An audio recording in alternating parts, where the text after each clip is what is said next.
HR1 is the Democratic bill introduced actually in the beginning of the 2019 session of Congress, just to get an idea of where the mind is at of Democrats. They were trying to do this before the pandemic, and it would essentially remove states' rights to set election laws, make the Federal Election Commission a partisan body, which it's bipartisan now, make ballot harvesting legal, and de facto make voter ID illegal. That's right, it would essentially make voter ID illegal. And that's the big one. So technically, it doesn't literally make voter ID illegal, but what it would allow for as mandatory is a sworn statement that you can write that says, "Yeah, I promise I am who I say I am," and that's acceptable for ID for them. Just, "Yep, it's me, I promise," and then you go ahead and go vote. Now, combine that with the mandated same day registration where verification is next to impossible. So now you can have a situation where a person walks to a precinct, they want to same day register to vote and vote.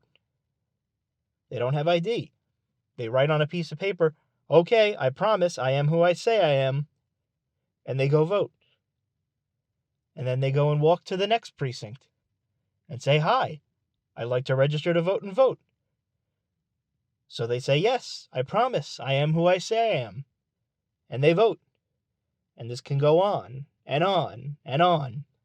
Automatic registration makes it possible for people who are not eligible to vote to wind up on the voter rolls. But why do Democrats want to make voter ID illegal? 72% of Americans, per an AP poll, they want it. They think that we should have voter ID. A UGA AJC poll says 75% of Georgia voters want it. And if you recall, the left used the quote unquote huge support for the American Rescue Act to pass their $1.9 trillion plan. They said it's what the people wanted. But now, when they get confronted with numbers that say the overwhelming majority of the country wants voter ID laws, they're like, no, we can't possibly do what the majority of the country wants. 75% isn't a big enough majority. Why are they so opposed to something that people want? Now, I'm going to float a scenario by you here. Democrats have promised free health care to illegal immigrants. They have. You can look it up. Now, let's say an illegal immigrant hears that, and they now know that thanks to the Democrats' voting reform bill, as they would call it, that they can just walk into a precinct and say, "Hello, I promise I am who I say I am. I'd like to register to vote and vote." Now, Democrats would say that this is unlikely, but this is a part of their platform. Offer free stuff to people and free stuff to people who are here illegally. And if you want the free stuff to keep coming, you got to keep voting for us. It's about creating a dependency state. I don't know about you, but I think that if someone promised me free healthcare and I was here illegally and I knew that our voting laws were so relaxed that I could just walk in and be like, "Yeah, hi, my name is American Citizen. I would like to register to vote and vote." I might just go ahead and just try to do it. Now, believe it or not, this bill makes it illegal to prosecute someone if they are not a citizen and they got auto registered. Now, it makes sense that it's not their fault, right? They got auto registered because the Democrats want to auto register everyone and they didn't ask for it, then they shouldn't get prosecuted. But it just proves the Republican point that this is a likely scenario if they thought enough about it to put it in there. Because you'll ask them, be like, "Oh no, illegal aliens won't wind up on the voter rolls. This won't happen." And then at the same time, they're like, "Oh, but we put something in the bill where you can't prosecute an illegal alien who winds up on the voter roll automatically." So you kind of gave it away there. It very clearly is likely enough that you thought to put it in the bill. All right, now HR1 also makes the FEC, which is the Federal Election Commission, a partisan body. It's bipartisan now. The president appoints 6 people. 3 cannot be of the same party as the president. So you need real consensus to do anything. This law would make that 5 and 2. So the president appoints 5, and only two cannot be of the same party, which means the president can assign a majority of the same party. It strikes all language requiring 4 members needed to make a decision. It changes it to just a simple majority. They also want to remove the Trump appointees, so the bill actually, this is in the law, would end all terms early on December 31st, 2021, allowing Biden to nominate a new Democrat majority.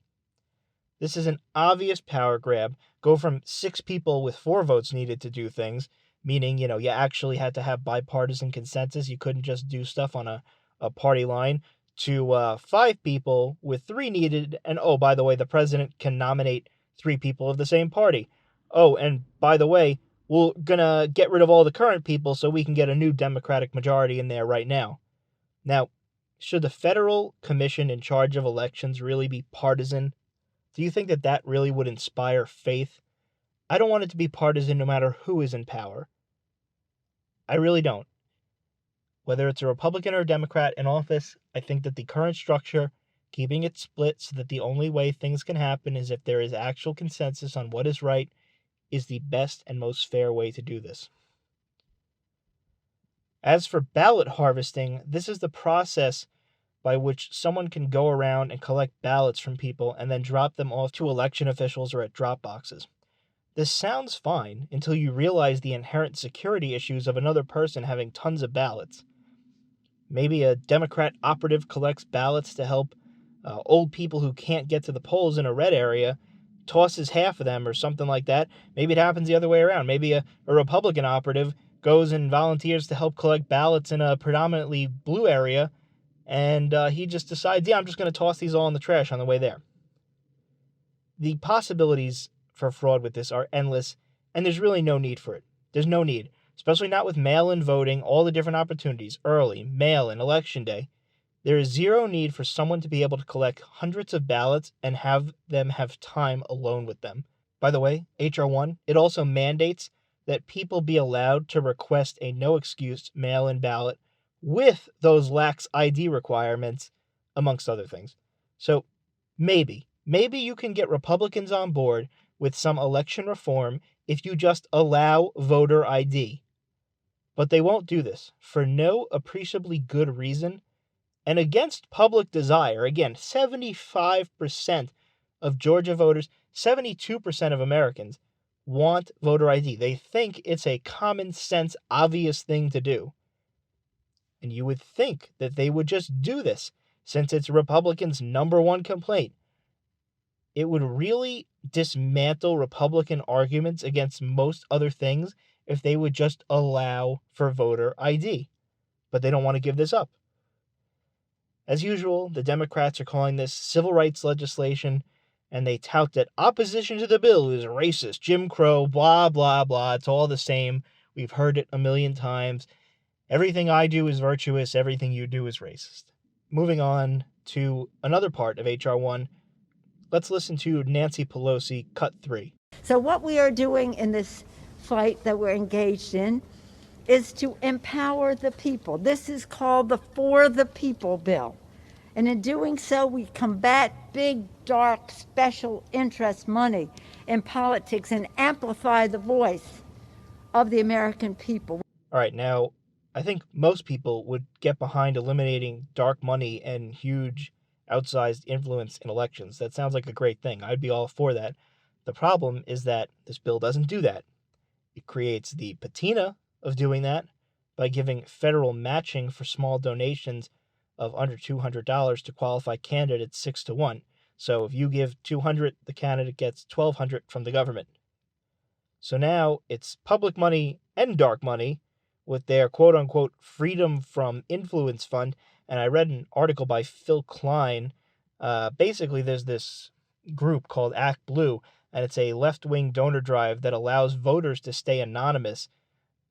There's a bipartisan concern that they were using anonymity to let major donors break donations up into smaller donations, like say they wanted to donate something over the threshold of 1,000, they would let them break it up into smaller $100 donations and let them bypass federal disclosures. So do you see how this works now? Act Blue anonymizes the donation of $100 because it's now a small donation. It gets the federal matching. So some billionaire that was donating anonymous dark money now gets to turn their $100 into $600 by essentially laundering the donation through Act Blue. So not only does it not eliminate dark money, it possibly uses public funding to amplify dark money unless loopholes are fixed. This is a hot mess. It would undermine faith for anyone who actually reads it and understands it. But I don't think the Democrats want faith in elections. They want to win. They want power. If you really wanted faith in elections, you would do what 75% of the country wants and have voter ID.